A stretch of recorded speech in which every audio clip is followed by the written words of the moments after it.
I think that there's going to be this initial, freak out and reaction to the market. And then people will start to dig a little bit deeper and go, okay, well, what are we going to do? Yeah. And start to really think long term. But we'll hit a wall first. I think we'll start to go, okay, we've never been in this situation before. We've never had to face this kind of a crisis. What do we do? And that's, where people will we'll sink or swim at that point. Yes. But we'll get stronger out of Yeah. it, no doubt in my mind. And people will start to work together in ways that they haven't before. And if it doesn't get as bad as all that, then, you can just...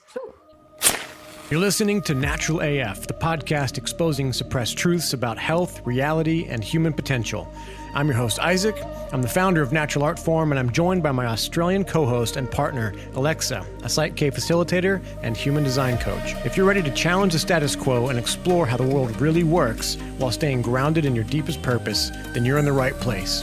Thanks for joining us. Let's get Natural AF.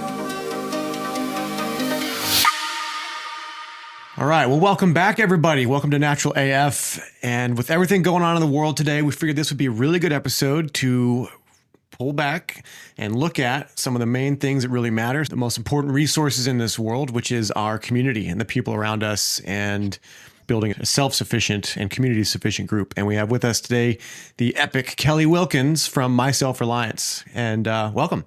Thank you. Thank you for having me. Appreciate being here. Oh, it's so great to have you on, Kelli. We met you, when was it? At the last Living Free Festival. You came around and you were promoting your event, which we ended up coming to as well a couple months later. Such an honor. It's been so great connecting with the My Self Reliance crew, like being at the event and meeting so much of your team there. I was just like, this is such an awesome group of people. So it's so great to have you on and help to promote the community. And, like we said, it's such a timely point where we're at right now, and people are looking at becoming more self-reliant and more self-sufficient and not having to rely on external systems. So I'll just quickly read a bit of your bio and then let's jump right in. So Kelli grew up in the Northern Rivers of New South Wales, which is where we are now. I actually didn't know that about you, Kel. And learnt very early what it means to be self-reliant. Every few years, their home would be flooded in, so food storage was essential for living. As a passionate mother of 4, Kelli has spent nearly 2 decades advocating for a positive mindset and chemical-free lifestyle. Her philosophy is to embrace a holistic approach to preparation and self-care together at the My Self Reliance community. Amazing. Yeah, thank you for that. So I didn't know that you grew up in this region, Kel. I'd love to hear a little bit more of your story and like whereabouts in the Northern Rivers did you grow up? Okay, so I grew up, first of all, near Wollumbar, on the other side of Nimbin. And then we moved to between Nimbin and Lismore, a little place called Coffin. Okay. So we were high up in a mountain, and so we were flooded in. Our property was never actually flooded, but we were flooded in. But I grew up in a little school in my primary years with 13 kids in the whole school. Wow. So that was fun. Yeah. Wow. And my mum and dad moved us from Sydney with the intention of actually becoming self-sufficient, because getting prepared for this very time that we're living in. And so they knew that it was coming. They thought, we're going to get ahead of the game. But they knew nothing about farming. They knew nothing about being self-sufficient. They just thought we'd give it a go. They just made a lot of mistakes along the way. And so they would string up their own cow. And my dad had no idea about where do you start. And there was no internet videos or anything to watch at the time. And so he took the knife and he punctured the bladder, and all this poop splattered out all over them. and this was how, they just learnt to be self-sufficient from scratch. And my mum would bake her own bread and mostly burn it, and she would sew our clothes and then unpick most of what she sewed. This is my memory. It was just make lots of mistakes, but just keep going and keep learning. And so I lived in this beautiful, carefree lifestyle. And then in my teens, my parents thought that we needed to be around more youth our age. And so they moved us back to Sydney. And so, but, you never forget those early learning years. And, food storage and emergency preparedness has always been part of our conversations and our ethos. So So in 2020, I guess, or 2021, when I saw everything going on, I'm like, okay, people are a bit like, what do we do? And so that's when I started My Self Reliance. And I thought, the best thing is to gather people. And we started having Tuesday night calls. And when I ran out of what to teach people, then I would bring on guests. So a bit like what you guys do now. Yeah. Amazing. Yeah, we're definitely cut from the same cloth, I think. My folks weren't quite as like that, but my dad grew up just after the Great Depression, I think, because when he was born. He's like 87, but they grew up completely self-sufficient, but there was like rural dirt floor, no bathroom, no plumbing.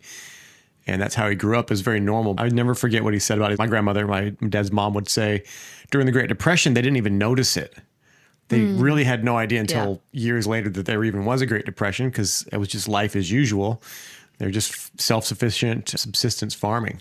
So Your story sounds very similar to ours, Kelly, except we were well, it's funny actually. We kind of did I moved around a lot growing up, but where we sort of landed for about a decade was semi-rural in southwestern Sydney. So only like Camden, Picton area, if anyone knows those areas. We were just on an acre, but we did have, we had chickens and we had pigs at one stage, and, my dad would cull them for meat and things like that. So we kind of grew up exposed to that. And that's like my dad's side, that's the Serbian side of the family. That's how they that's how they lived in Serbia, in the villages. They just lived off the land. They had their own animals. They, always had a garden. My grandmother still to this day, she lives in the middle of suburbia.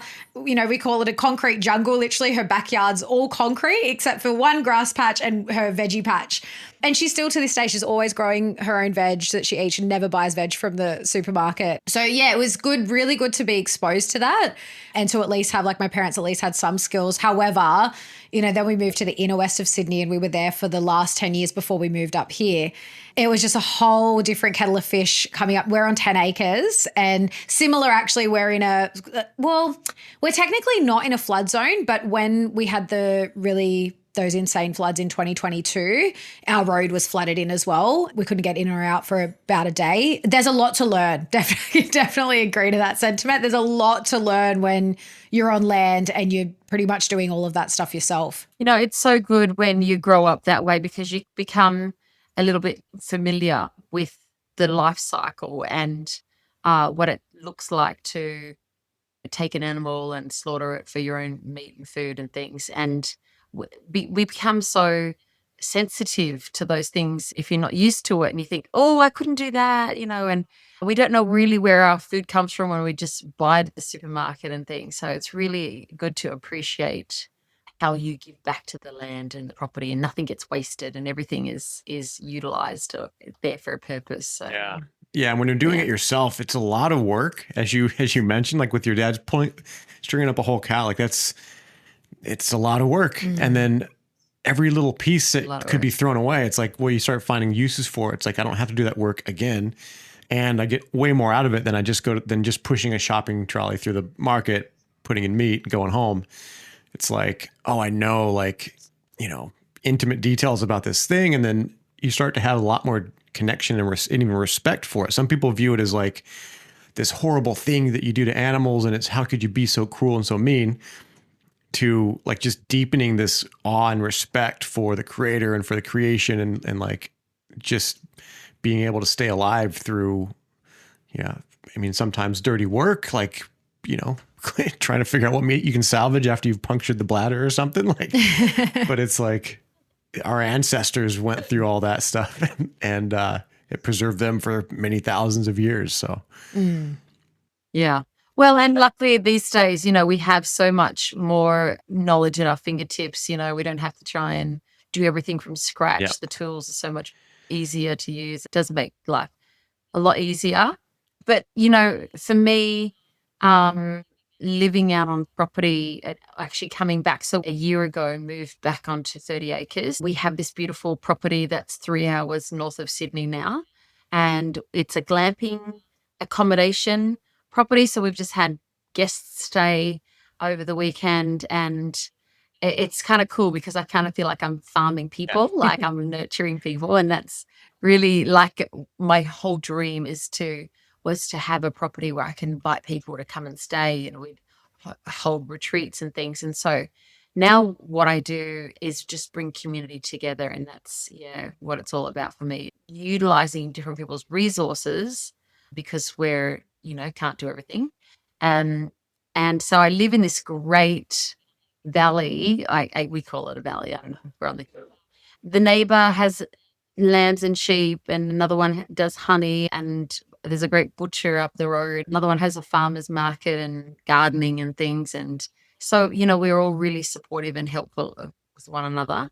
And that's what I'd really love for every community. And so that's what we're up to now at My Self Reliance, is really helping hubs of communities come together and be self-sufficient in whatever way that it works for them, and especially if you're in suburbia. You got to do it differently to if you're on property. Big time, yeah. So actually it was funny, when I lived in Sydney, there was lots of resources. There was box. You could have somebody get the farmer's market produce and then divvy it up and then, share it out. And then when I moved here, before I got to know my neighbours and what everyone did, I didn't have that resource. And so I was back at Woolworths just doing the regular shopping. And it was like, that's not what I moved out on property for. But it does take time. Like, we've built up our own garden now and things. And so it takes time to get to that self-sufficiency stage. I think it's a very valuable point to the time we live in now, where we have the opportunity and this sort of like safety net of the grocery store, as you can make your mistakes and learn and, because it takes some skill to grow stuff and then learn how to do like natural fertilizers or, whatever, trying to source certain things, build relationships. And it's like, if it's not there at this point, you do have the grocery store.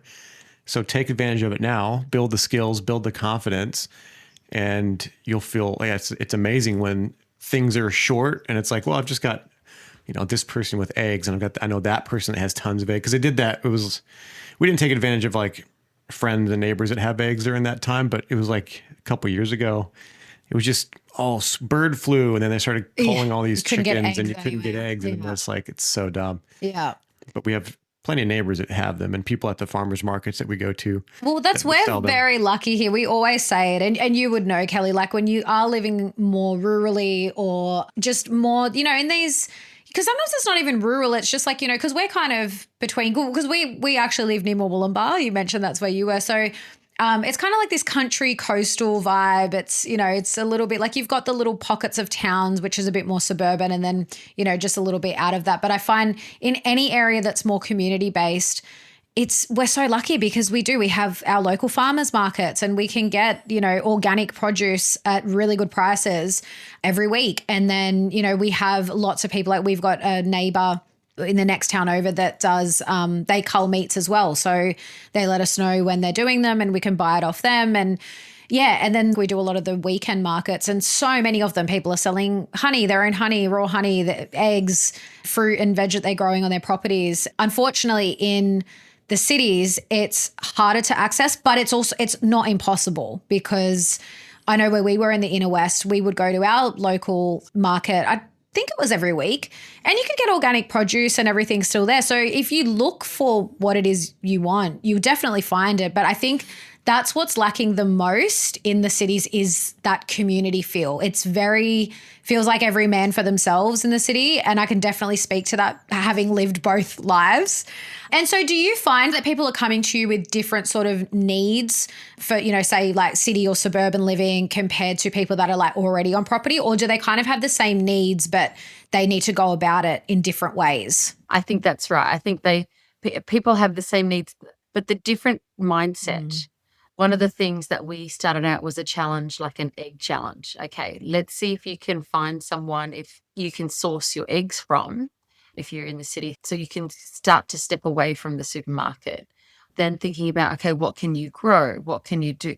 It's a little bit of different mindset shifts around how to acquire your food, where are you getting it from? Because whilst things are still relatively easy, people kind of rely on that ease, and they don't have to become really resilient yet. It's coming. Yeah.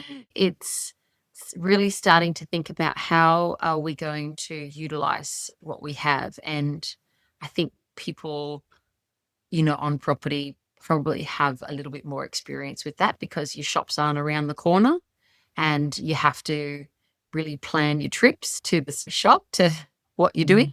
When we're starting up our hubs, it's really what we do is we start with a prep matrix, and it's the 8 key pillars of self-reliance. So it's food, health, finances, relationships, education, technology, communication, and faith. And with those 8 key pillars, then we look at the prep, which means what is the problem? What are your resources? What education do you need? And then who are your people? Meaning also who are your people who you're responsible for, but who are your go-to people who can help you? And so when we apply the prep matrix around those 8 key pillars, what you start to find is, okay, where do I have strengths? What do I already have set up in those areas? What do I need? And where are my weak points? Where do I need to focus on next? And so you can do that prep matrix for yourself and your family. But then when you apply that to your community, then you can start to see, okay, as a community, here's where we're really great. Here's how our resources are. Here's who our go-to people are. And what are the holes that are missing? And so our hub leaders are trained to work with that prep matrix, but then guide the community into conversations that help them to say, okay, how are we going to, what are we going to work on? Because there's so many things to be at work on, but you can't do everything all at once, right? So that just allows us to narrow down and use that tool to focus on what's important. And then we go from there. And so each hub is then encouraged to have a monthly get together, learn different things, skills, whether it's, doing a emergency prep class or a food canning or, milo bags, food storage, so that they're actually putting these things into practice and not doing it alone. There's usually someone in the group who has some skills, but if there's not, we have a huge circle of experts who can either be in that local area to lend assistance, or we have our online classes that we can do things. So we kind of have a process to help people through those challenging situations and, where to start. Yeah, So I love good. that. That's probably one of the Yeah. the best prep systems and Yeah. simple explanations of it. And it's super, I could tell already it's in my head. I'm like, oh, that's like an OODA loop from the military side. If you look at the prep, just that acronym, if you consider that a loop and the way you win, let's say fuel, energy, whatever shortages, you start that prep process, you go through it, the problem, the resources, the education you need, and the people. And whoever does that fastest will win. And win means not just survive, but become really proficient, really connect to their community, be able to this is like the jacked up 4x4 off-road version of prepping. This is all the bells and whistles. I love it. Yeah, I just love that you've got a system to it because, I love a good system, don't get me wrong, when it comes to anything really. But I know so many people during COVID and after those years when it got really bad, so many people moved onto properties to get off grid and be more self-sufficient. But unfortunately, they were so underprepared for what it was actually going to take that a lot of people either, I know people that moved to these properties that were super remote and then they were really isolated and had no support and were absolutely miserable and then couldn't get out of it because they've just bought all this land. I know lots of people too that kind of went in, lots of people would sort of put in for land and then try and do that whole thing and then they couldn't get along or they just didn't know what they needed to do or people weren't pulling their weight. So unfortunately, we saw a lot of that, during the COVID era and afterwards. And I think, something like a community like My Self Reliance is so valuable for that reason. So people can actually learn in a very systematic and practical way about, because it's not just about learning what to do, because anyone that moves to property knows when you get there, you're just like, oh my God, there's so much to do. I don't know where to start. And so actually prioritizing where to start, I think that's, what an incredible tool for people to be able to use. Yeah, 100%. And one of the things that we're working on at the moment is how in these communities do you get through issues when they arise? And so we just did a training for our hub leaders last Tuesday around conflict resolution. And now we have a system and our 4 values that underpin how we do things so that when people coming in, they have an ethos to work with. It's like, okay, we need to be responsible. We need to be able to communicate. When we realize we can't step into a new realm coming from the old way of thinking, because we'll just take all of that, and people have been through some trauma and been through some angst. And so if you take that trauma and that angst into a new community, you're just going to end up in the same cycles that we're trying to leave. And so we have to level up in the way of our own personal and how we handle emotion, how we perceive one another, and how we get along so that we can actually have the freedom, because otherwise we're just in the same trap. We have this knowing if it's not going to be any good to us if we're living in fear and we're living under our own constraints of the relationship issues. At the same time, we're trying to really set people up so that they can work together in harmony and recognize how you handle disputes even before they begin. So I think that's a Very super valuable. important part. So Yeah. Yeah. Yeah, I love that because it's very forward thinking. It's very like taking action, like very Proactive. proactive. That's the word. Yeah. Yeah. Instead of just, well, and part of it's like you see the problems come up and it's like, all right, well, we need to actually answer this and figure out something that works and start moving towards solutions. And maybe we can get ahead of it before the next one crops up, or give people something that so they're forewarned and they have some tools and practice. Especially when, because that's what we kind of saw. And we, like, same as us, like we actually had a family living on the property. They had a bus and 2 young kids. And, you know, from experience, and when I say we, it's, you know, my parents, they had the agreement with them and whatever. I think a lot of people went into that like, oh, we're all going to live, you know, community, we're going to live together and like help each other out. But you know, human behavior is always going to be a factor at play. And unfortunately, it's not all going to be sunshine and rainbows. There are a lot of instances like, you know, one particular person isn't pulling their weight, or, you know, there just wasn't boundaries where, you know, it was just like too much and there wasn't enough separation.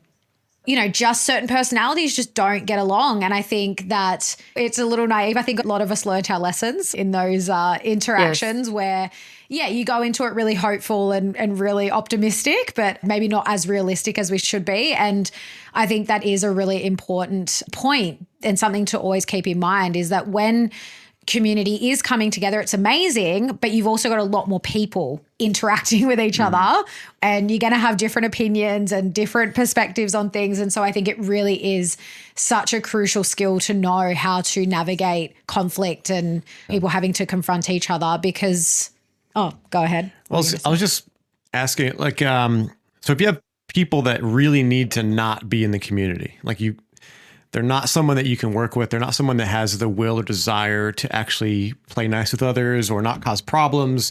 Do you guys have processes for ejecting people from, you know, from groups or organizations so that they don't cause problems? Yeah, that is a really good question. And it's a really difficult thing to do, actually. And it should be actually a slow process, not a fast process in my mind. The way that we want to approach it is that there's a win-win. Because if you try to have it be that you eject them and now we have no more problems, then you're actually just setting yourself up for failure. So I have brought on a beautiful lady named Frances who's doing our training with people with conflict resolution from Viva Gaia. And so, but in my own background, I do have an extensive training and coaching background. So how I like to do it is really, really get people to, first of all, you've got to see the other person's point of view. You can't just come at it with your own point of view, because there's always, like, the way that I like to describe it is that if you're looking at this book and you're looking at this side and the other person's looking at this side, it's the same book. It looks very similar. You could be describing a lot of things, but what you don't see is the one thing that sets it apart. And so if you're not seeing what the other person's seeing, then you'll be right every time that you're right, but you're just not seeing the whole picture. And so sometimes we have to try and get onto the other side and come at it from their point of view, because from that side it makes so much more sense about what they're saying, why they're being that way, why it looks that way. And you can say, all right, well, if I had that viewpoint, I would probably say and do the exact same thing you are, right? So then what we then do is go, okay, well, if that's not working for you and you need to be on this side, how do we get you there? How do we get to experience that so that, things can work? And then, we need to allow people to exit in a way that serves them. Okay, not just for our benefit, but it's got to serve them as well. And then they're free to move on, right? If they're clinging on to something that's not working for them and not working for you, well, you got to ask yourself why. Why would you do something that's, and of course, I love Frances because she said, well, one of the things that you've got to really understand in any sizable group is that you are going to come across narcissists and people with pathological concerns, right? So just notice that there will be those in all the groups and be prepared for that. And I deal with all kinds of people with all kinds of concerns, and I can usually get to a point where I can actually communicate with them in a way that they feel heard and understood and listened to. And then we can start to communicate differently. And my own personal experience of this is, coming from divorce and from the kind of situation that no woman would want to find herself in. But I managed to work with my ex-husband and we raised our daughter in a way that we were always at her dance recitals and classes and meeting with the teacher. We worked through until adulthood and we were the best of parents for her.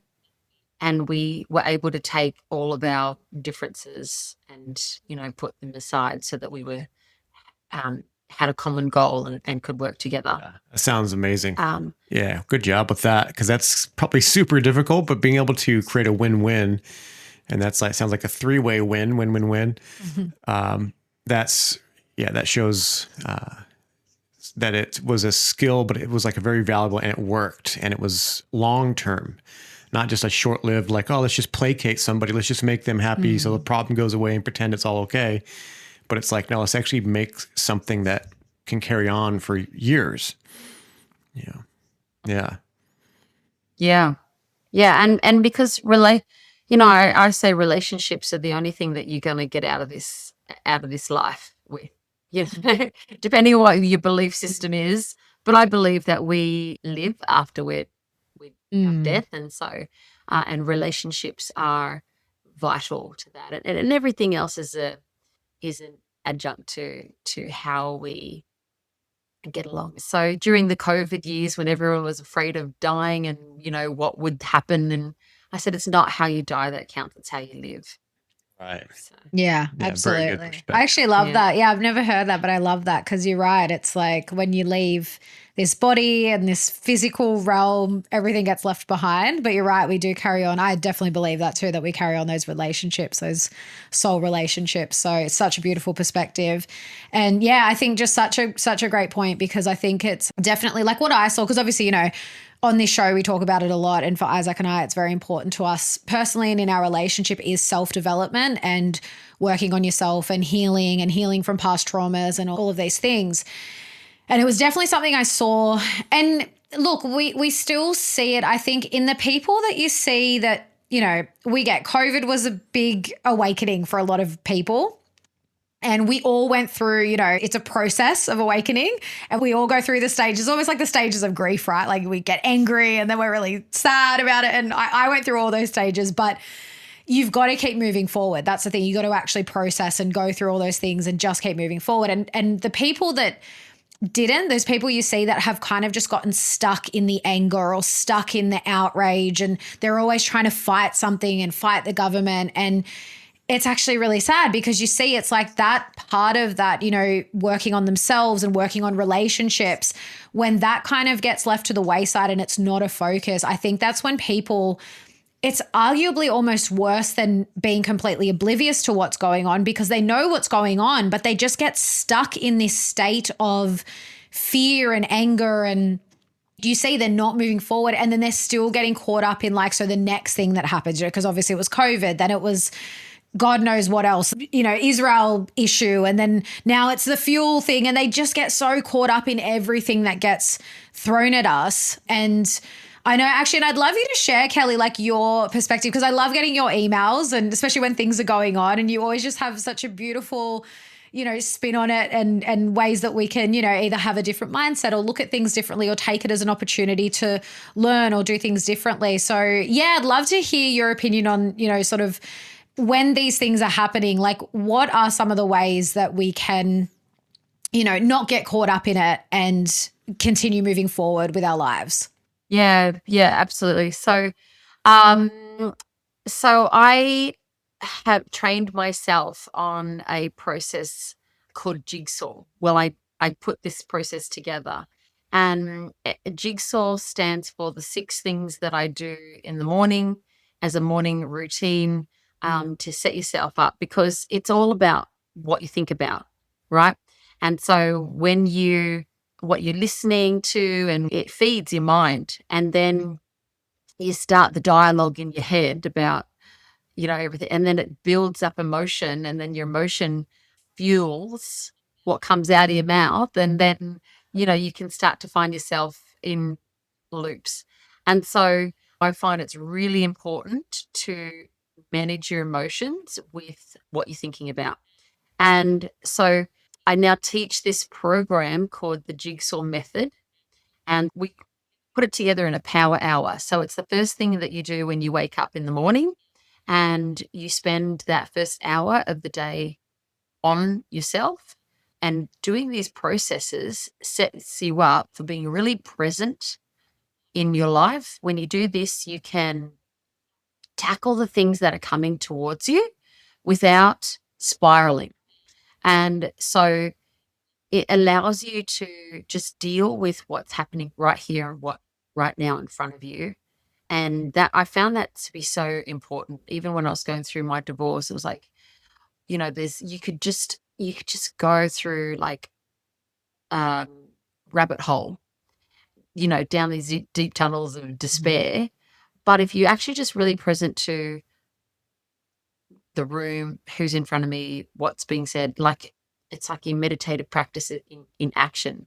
So you're just really present. So what it is J is for journaling. And journaling I find really powerful to not only set you up for the day. I have a process for how I journal, and I teach this out, what you write down and how that makes a difference to what you accomplish in the day.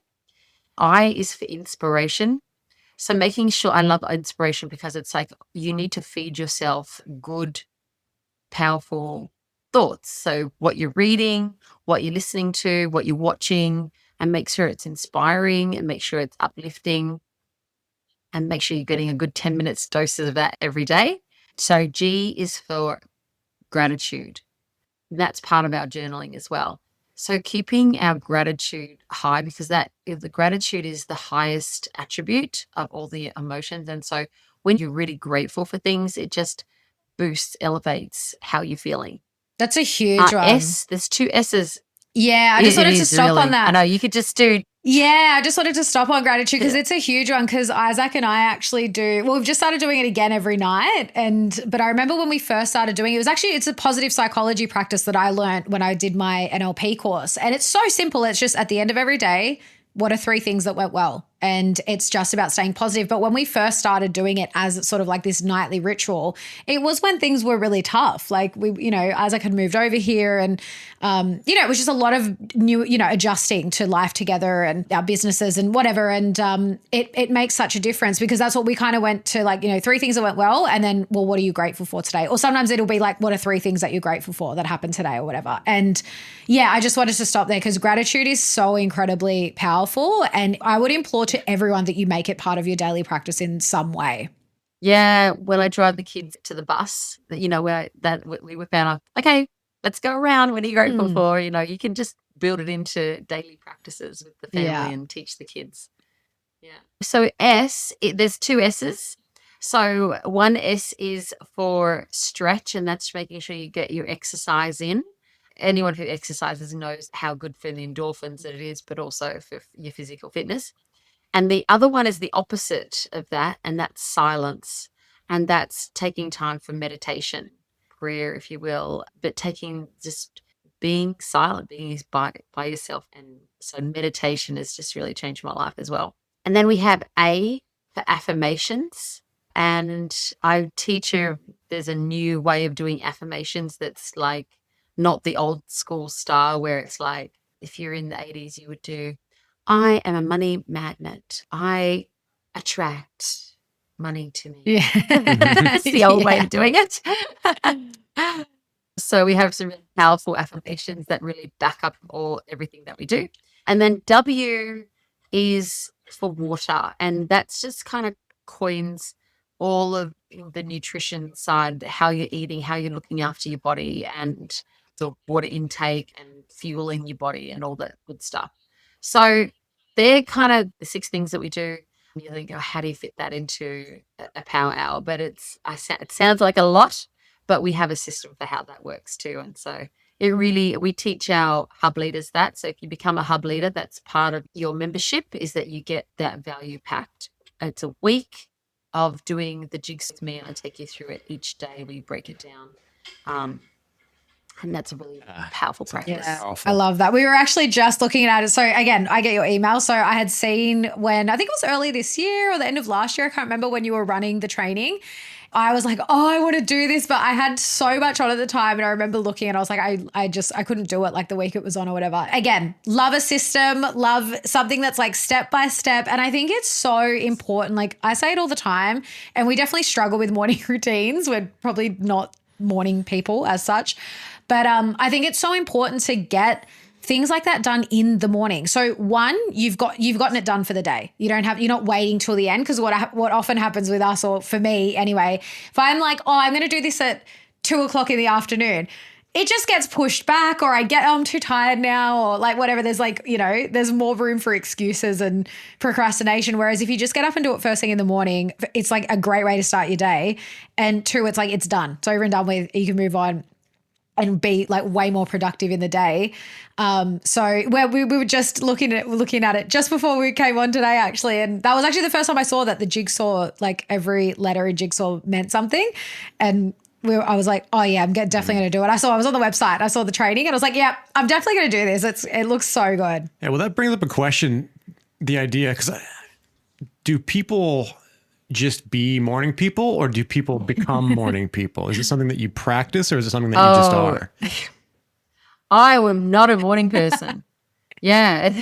I had to train myself, and I definitely a night owl myself, and burn the candle at both ends kind of a person. So it really is, yeah. It really, like, I teach people because it supports my own accountability to it, because I'm like anybody else. I can fall back into old routines and old habits just as well as anybody. So it does help that we do it live. I don't make it available as a recorded process because, yes, that would be good, but I know that it's too easy just to do the first 3 days and they're like, like you just fall off. But if you have that, we do it live, you have that accountability. It's been difficult as well because I like to do it between 6:30 and 7:30. I think that's, before most people's work day. But at the same time, my kids do an early morning scripture seminary study, and that goes from 6:15 to 7:15. So we're like, I'm in a one room, farmhouse. I'm like, how am I going to share the computer, share the space, share the with them? So I have, if you go to my website, I have made other times available. So like an 8:30 to 9:30, or at different times, just so that I'm working around my kids' schedule as well. And so during these to school holidays, I do make it that earlier time slot, because then I'm not competing with them trying to get on the computer and use the office space. Yeah. So yeah, we can be a bit flexible.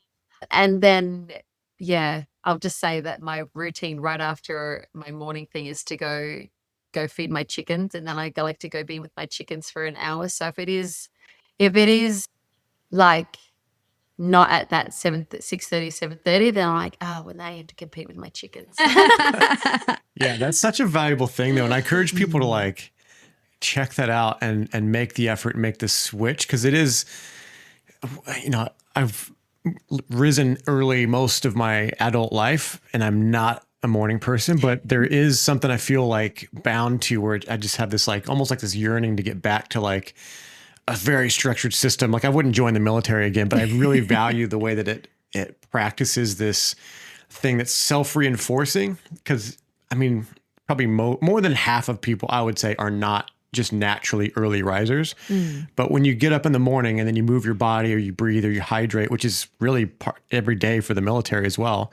You get up early, you run, you hydrate, you fuel, you do stretches, you do calisthenics, all that stuff. Doing that first thing, and then you're building this discipline, and it builds this sense of self-worth and the sense of stability and the sense of empowerment. And whatever practice you put into that, if it's something that like 99% of the population isn't doing, it does set you apart. And you have this, like, you look yourself in the mirror and you can feel it. You can feel that you're different, and everybody is different, but it's like, it's different when you have something where it's like, not that you're like full of pride and ego over anybody else, but it's just like, you're kind of seeing yourself in a different way, and seeing, I am powerful. I am able to make changes that were difficult, that like, I couldn't even imagine that I would make that change. So, and I think it's so important for self-leadership. I was actually just thinking about this the other day, and I think that's arguably the one of the most important things about self-leadership is like how you structure your day and how you start your day, especially because, even just thinking about that, like, what you just said about it already sets you apart. Because look at how most people, like I quite often hear like, when I'm looking into things about social media and what's changing with social media, and, there's certain people I listen to on those topics, like so many people, I don't know what the stats are, but like this crazy amount of people, like one of the first things they look at in the morning is Instagram or like their social media platforms. And that is so wild to me, because that's a hard rule for me. Like it has been for a long time, where I actually don't like to look at my phone at all for at least the first half hour, but I try to make it the first hour of my day. Just don't look at the phone at all. So even that, like when you just think about like how most people are starting their days, they're on their phones, they're on social media, they're not present, they're going to a job that they, either hate or just, don't have there's no purpose in it other than to get a paycheck. They're running kids around to school, and it's like all quite hectic in the morning. Like, a method like that is, I think, so incredibly valuable for so many people. I think, that can literally like change your life and the way that you function within relationships within your family. Yeah. 100%. And without that, you are running the rat race and chasing the wheel. Aren't you?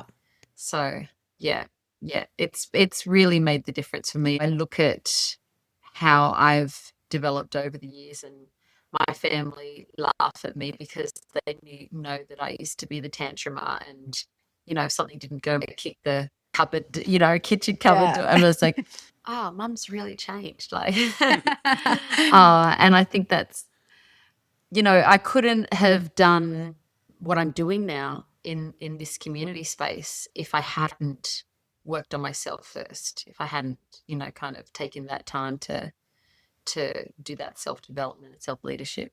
Yeah, totally. Yeah. And the other thing I will say that's really a key, I think, and what most people miss in all of this is, so I used to be a kind of person who would beat up on myself a little bit, right? Maybe I wouldn't say I was a perfectionist because I didn't think I was doing things well enough to say that I was a perfectionist. But I would say that whether I did or I didn't, I would have these conversations in my head about I should have, I shouldn't have.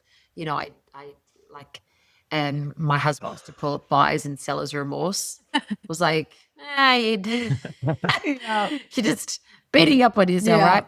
So there was just all this talk and chatter in my head about the stuff.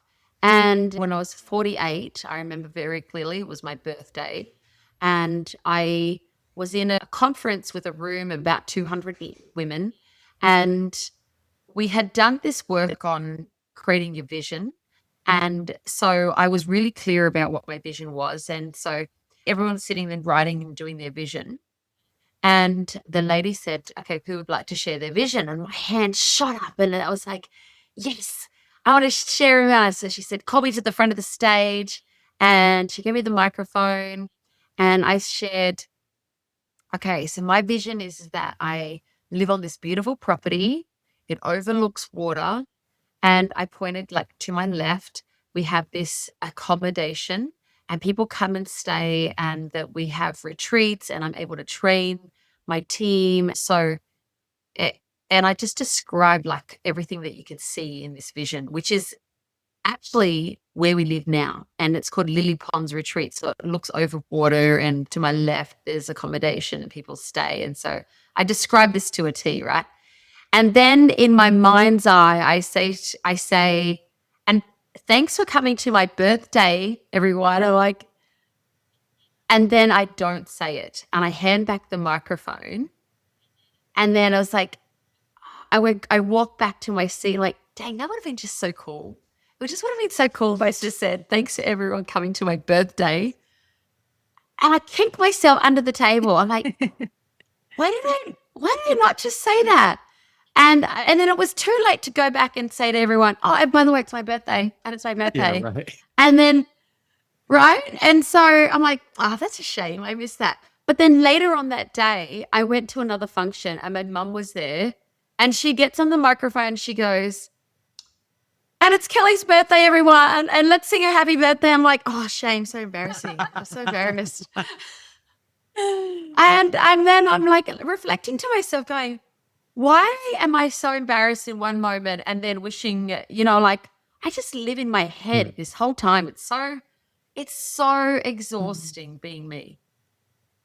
And so at that point, I just was like, I can't deal with this any longer. And I remember writing in my journal, it was like I drew a line in the sand and I poured my heart out to God. I'm like, please take this from me. And he gave me the words to say. I want to give you these words so that if anybody is going through this, that you can take these words and you can use them in your life because it was the most freeing thing that I had ever uttered in my life. And these are the words. I forgive myself for every unmet expectation. And in uttering those words, the load was lifted off my shoulders forever. The peace that descended in my life and in my mind, this whole clutter. And so now I show up like I don't overthink things anymore. And I can do this call with you and I haven't pre-prepared everything that I'm going to say. I can just absolutely be present with you and with all my calls every Tuesday that I do. And I just get to live and be free and be me. And I just want to offer that is freedom. That is how you get to be truly yourself. Yes. In every situation. Yeah. Mic drop. That's very good. I love that. I love that you brought that up. Yeah, that's so applicable in so many different ways, even just the energy that you go about the day and doing things. But if you have this program running in the back like that, like, oh, dang it, why didn't I do that? Oh, it's like you're not even necessarily verbalizing, like hearing the words, but it's just this energy that's like clipped into you. Yeah. And you're just dragging it around. So once you unclip that, yeah. I'm sure so many people can relate to that. I can relate to that. I used to be like that too, Kelly. Like I can totally relate to that. And that phrase you said is so powerful because one, forgiveness and forgiving yourself. We literally were just talking about this on last week's episode. 2 weeks ago. And how, like, I believe forgiveness is one of the most important things that you can do for yourself. It's not, even when someone does something to you, if you choose to forgive them, it's not about forgiving them for them. It's for you.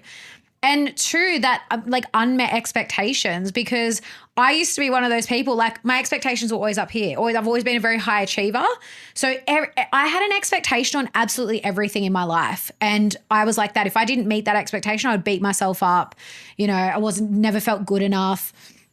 And when I started to release all that, the expectations and being more grateful about whatever did transpire, because I was one of those, because I was also a bit of a control freak. So the expectation was this, and I had to do everything to make sure it was that. And it's exhausting. It's so draining of your energy. And I think it's such a powerful lesson for a lot of people and totally understandable. Like we're so conditioned to live that way, where these are the expectations, you got to meet them. Like this is, we're so conditioned and programmed to be a certain way and live a certain way. And it is so incredibly freeing, like you said, to just be yourself, be present and just be who you are. Yeah.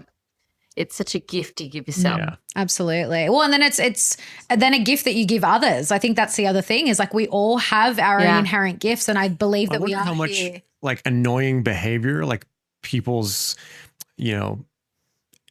quirks and stuff like that. I wonder how much of that is driven or kind of rises from this thing inside them that's just like this stuff they won't let go of. And so it makes them more irritable, or they speak sharply, or they feel like they have to like over push something in order to get something to happen. Absolutely. I remember I was like that with conflict sometimes, where I'm like, oh, if I didn't say my piece or speak up about it, I would be like kicking myself and had this feeling of like, oh, like I don't want to be, spoken to this way, or I don't like it when this gets missed, and it would have helped everybody, but I got ignored.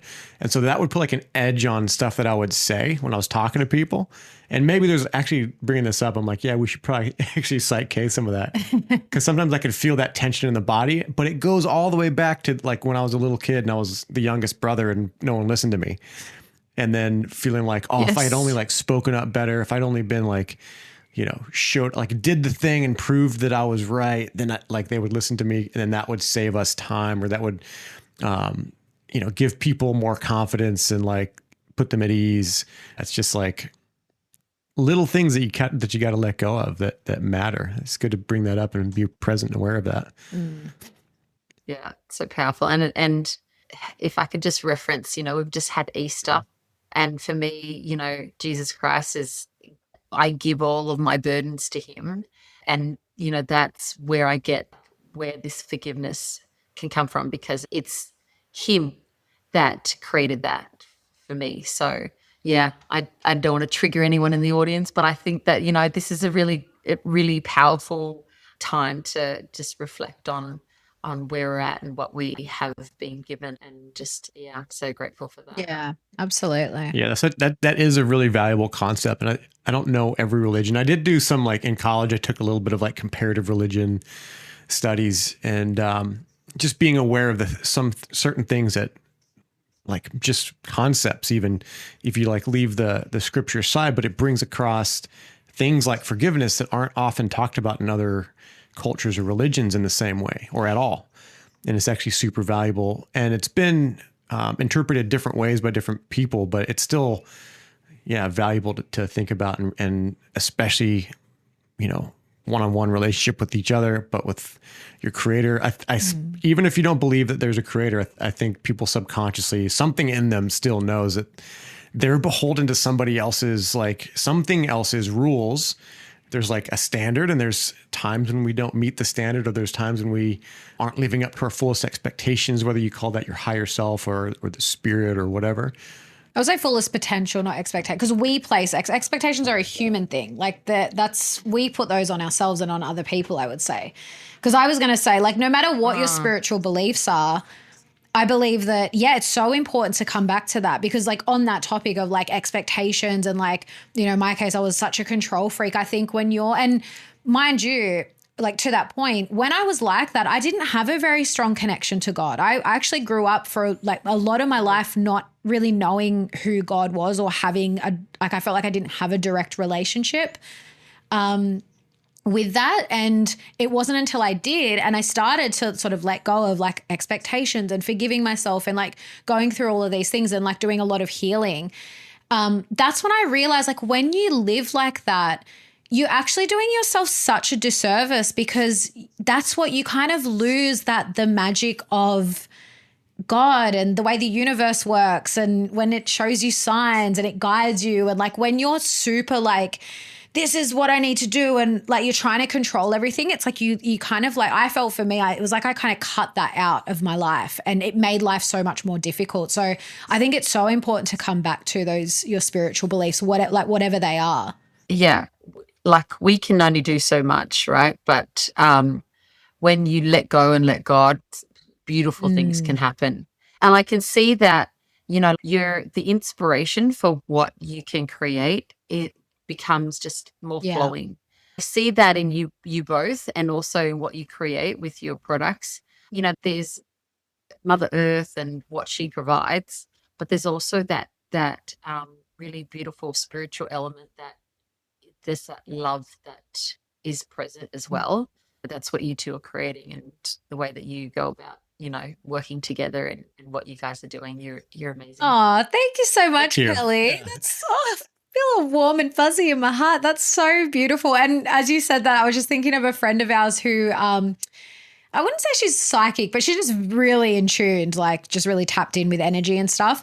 And one day she sells our product at her practice. And one day she was holding our jar and she just closed her eyes and she goes, I just saw this image of you two in the kitchen laughing. And we were like, that's literally so many times Isaac will be in the kitchen making the product and we're just in there talking, nonsense and laughing and whatever. And she was like, I literally I can feel that energy in the product, like this just energy of joy and love. And yeah, so for you to say that is just, such a, it's very humbling for us when people reflect that back to us, because we do put, especially Isaac, he makes the product and he puts so much intention into the products. And that is our mission, is to. There's been a few cupboard doors kicked here and there, but most of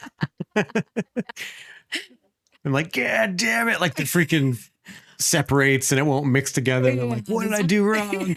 Why, God? And then realize, it's like this one little thing. And then I'm like, yeah, figured it out. It's like, Yeah. And then over time I learned to just be like, just wait a second. Just be patient. Yeah. Don't hold on to the expectation. It'll happen. Yeah. Yeah. Yeah, that they're all the learning growth of living, isn't it? Yeah. It's beautiful. The people that got the early batches that didn't have as much laughter, try it again, circle back around. This batch is much better. to think of that, like to correlate that to like our sales, like in the beginning it wasn't good, and maybe that was why, because there was so much. Oh, there was a lot of, there were, and look, I take my hat off to him, because he moved to a different country on the other side of the world, had to source all the ingredients again and make sure they were like top quality. We always make sure there's like the highest quality that goes into them. And it was really difficult, because then when you got all the ingredients, it was like, and the humidity here, like the climate's different. Like there's so many factors like that you wouldn't even think about when it comes to like making products or even cooking. I'll never forget the first time I made shortbread cookies here in the Northern Rivers in summer.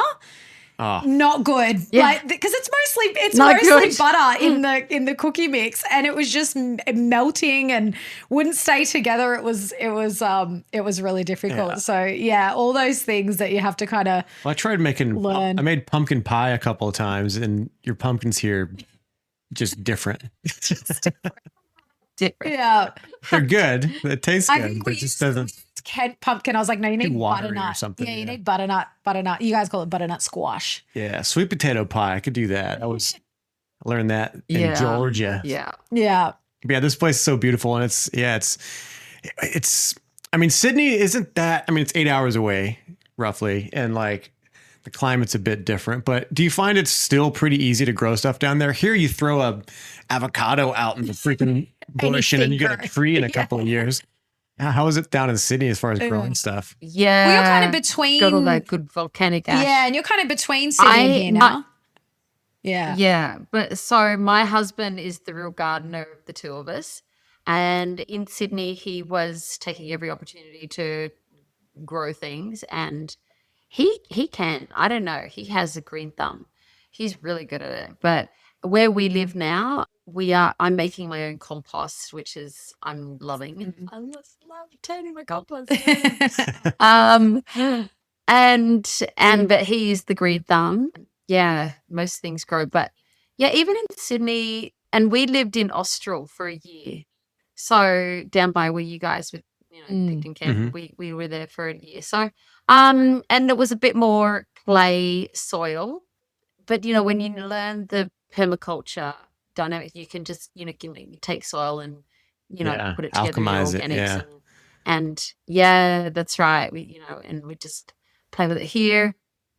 Here, like we had so much rain last year that it took all the topsoil and just, washed it all down. And so, yeah, for our gardens, we just need to make it all.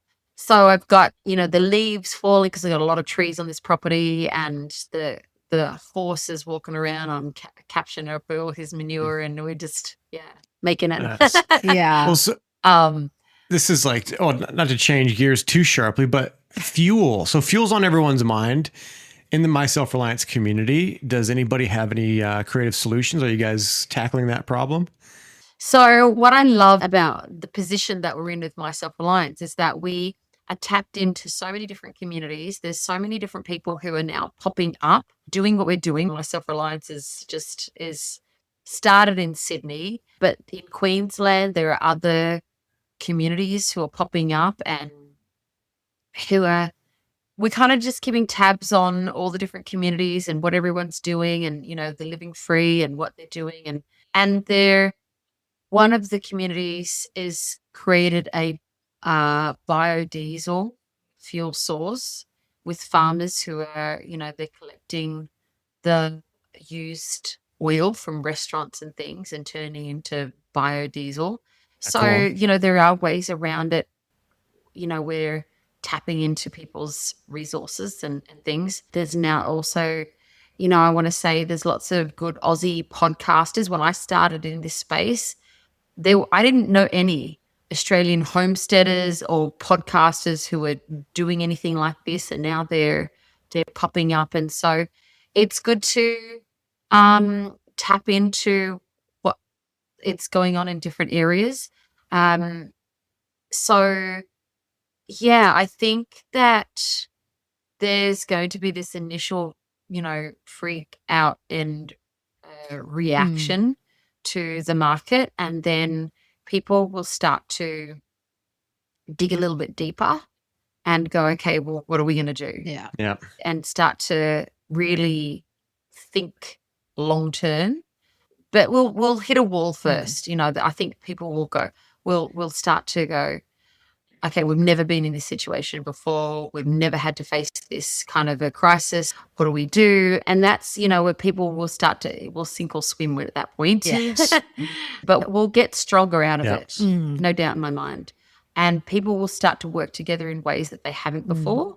And if it doesn't get as bad as all that, then, you can just, but, I think the main thing is that no matter how bad it gets, we will get through it. Exactly. We will get through it. And I think at that point too is that, just like the time when I kind of hit that wall, and then I was like, and I reached out to God, okay, I cannot do it on my own. I reach my higher power and I go, okay, I've tried everything that I can to work this out. And now I'm letting go and letting God. And then that's, when we'll start to really see miracles occur, and when more people just, hit that wall and go, okay, what's next? Yeah. What's next? And that's when we'll really see the unity Yeah, I happen. agree. Yeah. And it's not like we were that far away from before we had fuel. I mean, we had horses. I mean, just my dad's father, like I mentioned before, never drove a car in his whole life. It was horse and buggy. And that's how they lived not even that long ago. So, and it's not that bad. It's just you have to give up some of the convenience, you know? That's right. We get soft and we get comfortable. And so people just have to get a little bit uncomfortable. Yeah. We'll take a little bit of people getting uncomfortable. Did you grow up with horses? And then to start to really think.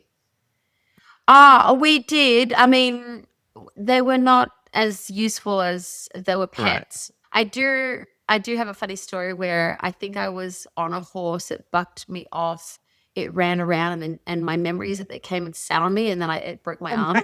But yeah. Yeah, we've all been traumatized by So horses in some yeah, way. Yeah.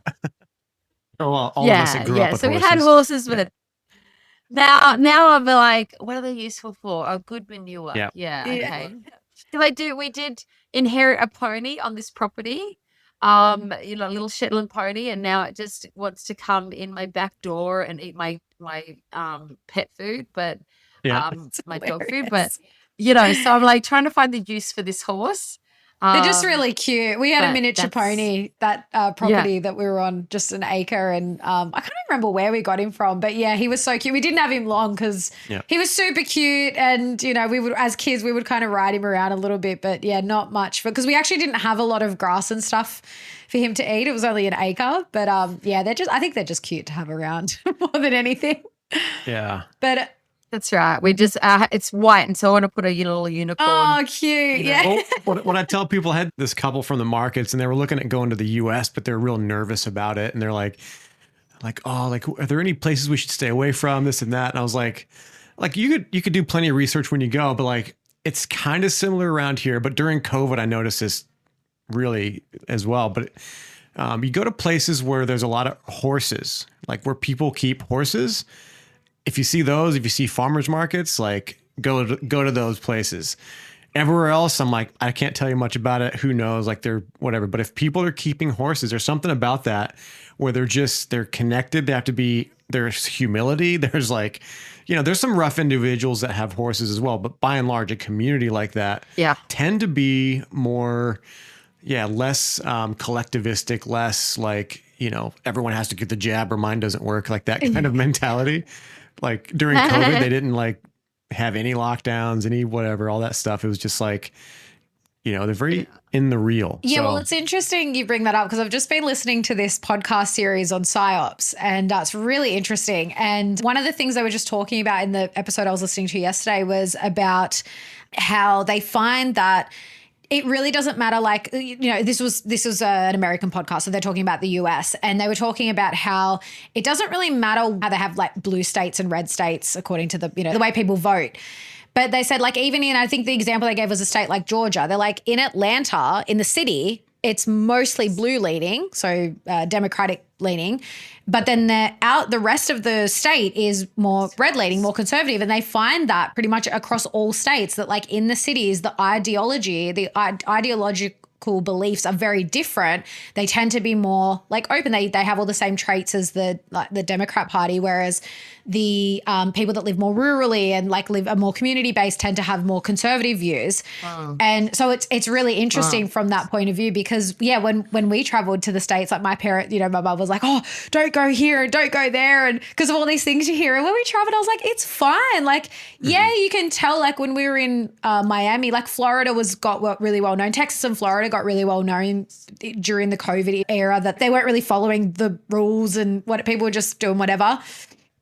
But when we were in Florida, in Miami feels like very liberal. Like it feels very, it was more that way, but it's a city. It's a very populated, busy, touristy city. And so, but for the most part, when we traveled through the States, like I was like, it's fine. Like no one's really, you see all these things on TV and people think there's like everyone's just rioting in the streets all the time. And it's like, it's fine. Like it's really nothing to worry about. I haven't been on the plane since 2019. Oh, wow. But in 2019, I went to Savannah, Georgia. Oh, wow. And and I love Savannah, Georgia so much. And we went there with the company that I was with at the time. And I'd been there before, and I loved it so much then that I named my youngest daughter Savannah. Beautiful. That's a nice name, really. Yeah. Beautiful name. Yeah. Yeah, there's something about that. Savannah, Georgia. I think I lived in Columbus, Georgia, I believe. I don't know. And then near Atlanta, I have friends from there, but then I have another friend from Savannah. But yeah, it feels more, Savannah sounds like a place where there'd probably be like more farmers markets and like a bit of that, even though it's like a city. Wholesome living. Yeah. Yeah. Yeah. Yeah. Yeah. If anyone's from Dural in Sydney, it's very much horsey Okay. Yeah. land with homeschooling and Yeah. yeah. Yeah. And that's the thing, like, you Farmers can markets. find, like, that's what, so many people moved out of the cities and did these big moves to, places like the Northern Rivers and, really, like, it was this really big change that they made. But you don't have to do that because, like you said, like, just if you go an hour out of Sydney, you can find pockets of areas that are like that. And, I think it is more accessible than people think. And I think that's often the biggest hurdle to overcome is mindset, is the mind cage. It's the cage that you put your own mind in. And once you start to step outside of that and look at new ways of doing things, I think it doesn't really matter where you live, whether you're in a city, a suburb, or, more of a country area.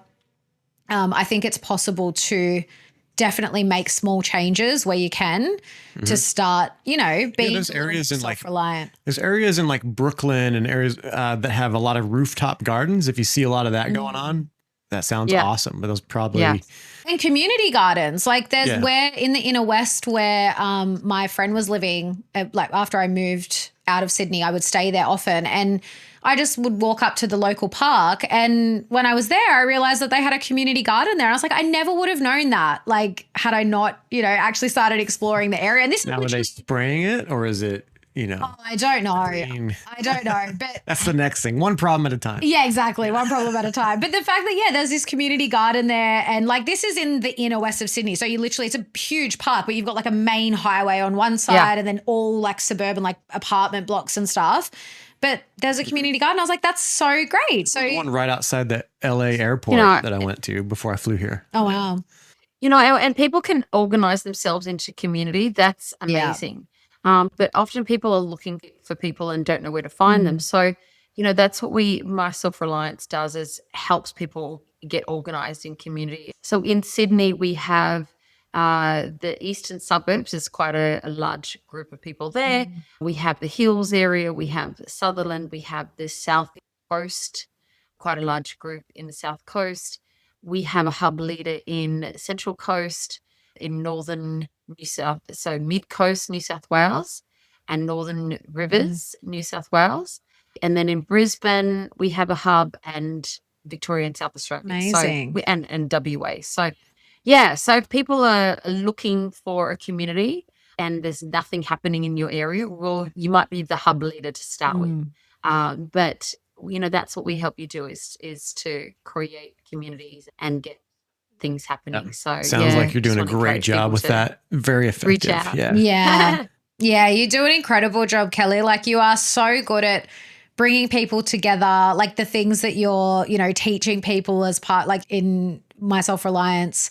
Honestly, it's actually so inspirational, because that's like every time I read one of your emails, I'm just like, I just feel better about things. Like, I always read, I'm just like, it's always such a positive perspective, or you're offering like a practical solution, like the jigsaw method, which I actually can't wait to learn. Like I literally said before we jumped on, I'm totally doing this course. I'd have to do it. I think we both should. Yeah. Yeah, definitely. Definitely. Get up in the morning, start shifting that belief. Yeah.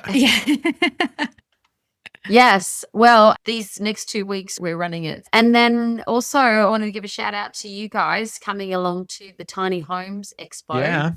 Yeah, in Sydney at the end of May. Yeah, I was going to say definitely give that a shout, because I know it's we're definitely doing the one in Sydney and Brisbane, but let people know the dates, because it sounds like it's going to be awesome.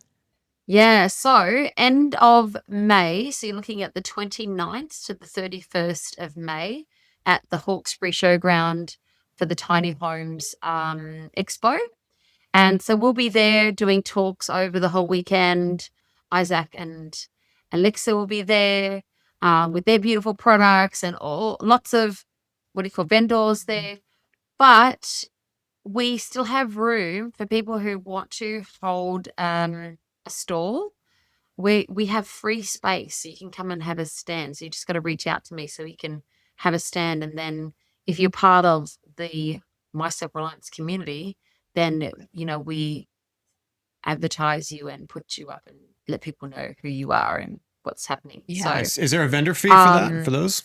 So no, it's only the membership fee. Okay. So to become a My Self Reliance member. Yeah. So Then August is the 28th to the 30th of August in Brisbane. At the tiny homes. And then we will have a My Self Reliance Expo in October. Oh, amazing. So you'll do it again this year. Yeah. Awesome. We haven't really pinned down whether we're doing the 3-day summit because that's at the same place as last year. Because we're doing so many more events, we might just do a 1-day expo for My Self Reliance in October. Yeah, awesome. Nice. Yeah, last year's one was so much going on, but it's so good because that's, again, this is where people, like so many people are looking into tiny homes and, converting shipping containers and whatever. And again, so that people can live more communally and live on land together, but still be self-sufficient. So I think these are awesome events. Yeah, I'm so excited to be part of the Tiny Homes Expo. And we are going to finally become My Self Reliance members. Because after the event, I was like, we really should become members. And then, life gets so busy that I was just like, I mean, we've still jumped on some of the webinars, which have been great. And then I saw the jigsaw method and I was like, oh, this is more, it's just, there's so much value, I think. And it's like, it's a no-brainer, especially because it's $59 until the end of April and then it's going up, right? Yes, it's going up after that. From $7 a month to $10 a month, or if you do the annual, then it's $99 for the year. But jump in now before the end of April, and it's only $59, and then you get grandfathered, and so it's only $59 annually forever. Nice. Or until you decide. And so that's so much value. Yeah, like that's not. I'm like, I think people pay more for the Netflix subscriptions, and that's not giving you any value. So, Right. Yeah, awesome. Well, I can't wait to see you again at the Tiny Homes Expo, Kel. And also, I've heard that you're going to be part of the Living Free Festival this year to some degree, but we're not sure yet. Yeah. So, we'll see how that goes. We're going to hopefully have a tent there and do some talks. Awesome. And be fun. Love getting together with you both. You're amazing and you do amazing work. So thank you for having me today. Thank you, Kelly. Yeah, thanks so much for coming on. And let everyone know how they can find you. And even if they're not members, I know Mum's part of your Telegram group and she honestly, you know what she says? This is the biggest plug for you guys, especially coming from my mum who used to be part of like 1,000 different groups. She goes, honestly, the only group I ever look at now is My Self Reliance. She's like, they put out the best stuff on Telegram. She goes, I don't look at any other groups anymore. Thank you. It's so fun. Yeah, we keep it really practical, really positive, really easy to watch, and none of the stuff that just gets in your headspace. Sure. So if you're on Telegram, it's just My Self Reliance or My Self Reliance chat group. So the two channels there. One, I put out the info, and the other one is like everyone can share. But also look for your local Telegram chat group because that's super important. And so you'll find that on the website. It's at myselfreliance.com.au. Amazing. Beautiful. Awesome. We'll have all those links in the show notes. And we'll definitely keep people posted too as the Tiny Homes Expo is coming up because we'll be there. So we'll definitely be promoting that. And anything else that you've got going on that we're involved with, we're always so happy to promote it and make sure people get there because, it's such amazing value that you provide in anything that you do. Oh, thank you. Yes. Appreciate you guys. Thank you so much. And everyone come see us at the Self-Reliance Tiny Home Expo we're doing up there and come say hello. Get to know us. We'd love to see you. We'll see you next time on Natural AF. Thanks for tuning in to the Natural AF podcast, where we explore holistic healing modalities, mindsets, and methods that reconnect us to nature and our natural state of being. If something resonated, share this episode and see the show notes for our guest links, as well as all of our discount codes for our aligned affiliates and natural art form, where we handcraft a range of organic, natural remedies that help support your body's natural healing abilities and help support the show. If you're listening on Spotify or Apple Podcasts, please take a few seconds to leave us a rating and review. And if you're watching on Rumble or YouTube, hit the like button and drop us a comment, and be sure to subscribe to our channel for the latest updates. We're not here to conform. We're here to remember what's real. So step into your power, be curious, and be natural AF.